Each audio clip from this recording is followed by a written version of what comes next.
This morning and happening here, it is that time of year again to embrace the cold, yes, and take the plunge. It's the 48th annual Penguin Plunge for Special Olympics Rhode Island, and it is happening January 1st.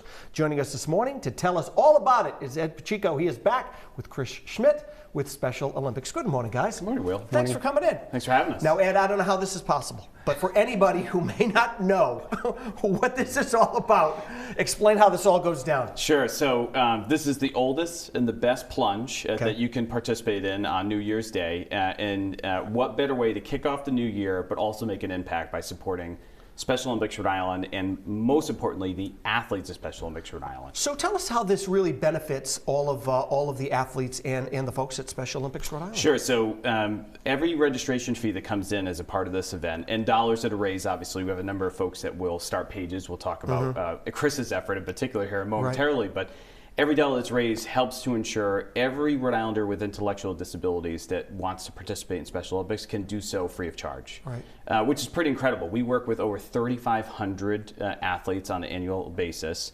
And as we talk about, Will, everybody knows our annual summer games, and I know we're talking about a cold day in January right now. All right. We got to pre-promote it. Summer games will be here before we know it, and that's what pre-promotion never hurts. Everybody knows us for. But we have programming and events happening year round, so every dollar raised goes towards supporting those programs, and more importantly, allowing our athletes to realize their hopes and aspirations, which is a pretty incredible gift at this time of year. And we've met so many of the athletes, so many of the folks from Special Olympics, and they really truly are. They are incredible people. They are people who, if you're having a bad day, you want them around because they will lift your spirits. 100%. I was with a few of our athletes the other day, actually at the AMP for an event. And anytime I get a chance to talk to the athletes and about what's going on in their lives, with their families, like everybody else, they're looking forward to the holiday season. But one thing that they can look forward to is having the opportunity to go and compete on that court, on that field of play. And they know it's possible because of the generosity of Rhode Islanders, especially those who are participating in the Penguin Plunge. Right, it really is. Now, Chris, you have been a long-time plunger.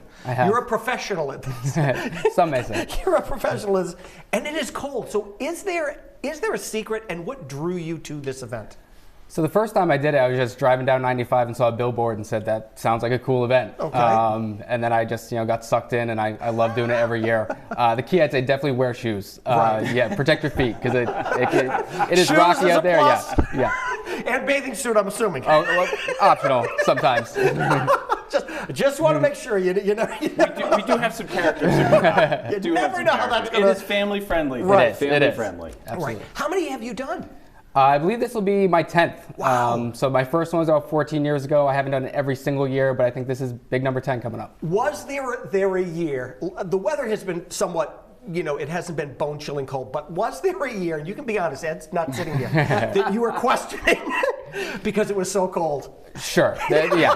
The funny thing is, the colder it is outside, the less the water feels cold. Okay. So when it's warm outside, the water feels freezing, and when it's cold, it's less of a change when your body gets in there. Now, Ed, tell us about the success in recent years of this event and Special Olympics as well. Yeah, so as I mentioned earlier, this is one of the oldest, if not the oldest, plunge in Rhode Island. 48 years that this plunge has been occurring.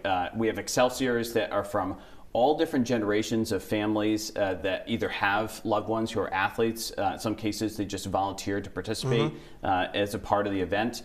And so usually we'll see anywhere between 700 to 1,000 Rhode Islanders running into the water, having a great time, by the way. It is a lot of fun. Yep. And of course, we have spectators, towel holders, as we refer to some of the folks that aren't quite sure about running into the water, but really is just a great time. And anyone can come out and participate. The plunge itself is at 12 o'clock. New this year, by the way, Will, I joked earlier, but we have a family plunge at 12:30 because we have a lot of folks.